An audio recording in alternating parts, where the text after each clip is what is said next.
Question చేయండి రా, వచ్చి లైవ్కి వచ్చి 600 కామెంట్లు 700 కామెంట్లు పెడుతున్నారు వీడియో కింద.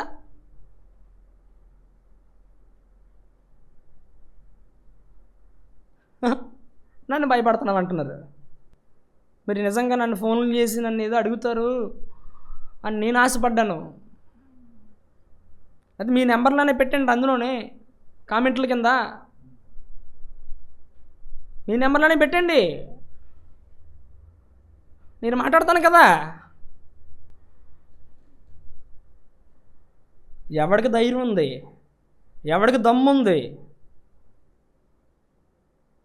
పెద్ద పెద్ద మాటలు రాసేశారు, భారతాలు రాసేశారు అందులోని.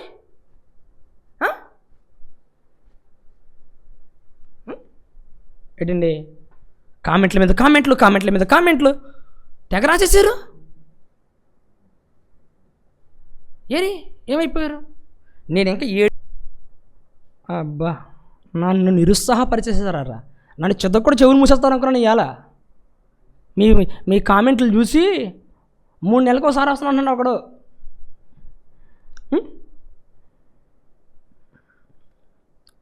ఒక చిన్న సరదాగా ఒక మాట చెప్తానండి, పుస్తకాలు చిన్నప్పుడు చదువుకున్నది.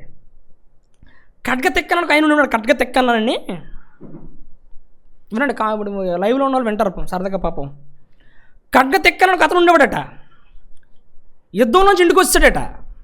కథ చిన్నప్పుడు మన పుస్తకాలు ఉండేది.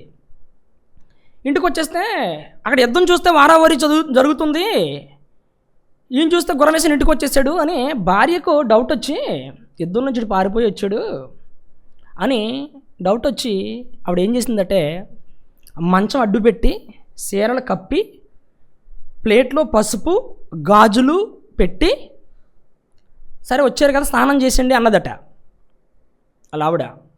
ఎందుకు? దాని అర్థం ఏంటి? ఇది చిన్నప్పుడు పుస్తకాల్లో పాఠాలండి ఇవి. ఏంటి దాని అర్థం అంటే, నువ్వు యుద్ధంలోంచి వచ్చేసావు, నువ్వు చేతగాని వాడి కింద, అందుకు వెళ్ళి స్నానం చేసి ఇంకా గాజులు వేసుకొని పసుపు రాసుకొని చీర కట్టుకో అని ఒక ఇంటెన్షన్ ఇచ్చిందట. వెంటనే ఆ సీన్ చూడగానే ఖడ్గ తెక్కనకి మళ్ళీ రోషం వచ్చి టక్కని గుర్రం ఎక్కి మళ్ళీ యుద్ధంలోకి వెళ్ళాడంట. దీని అర్థం ఏంటంటే, రాజు అనేవాడు, యోధుడు అనేవాడు యుద్ధం జరిగితే పారిపోవచ్చేయకూడదు. ఆతల వాడైనా తన తేవాలి, వీడైనా యుద్ధంలో యుద్ధ భూమిలో చావాలి, పోరాడి చావాలి. అదొక నీతి.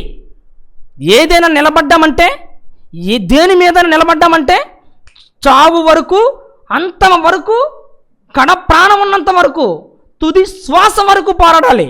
శాతగాని సన్నాసుల్లాగా కామెంట్లు పెట్టుకుంటూ కిందని ఆడడం కాదురా, లైవ్కి వచ్చాను, ఒక్కడు రాలేదు, 9 అవుతుంది.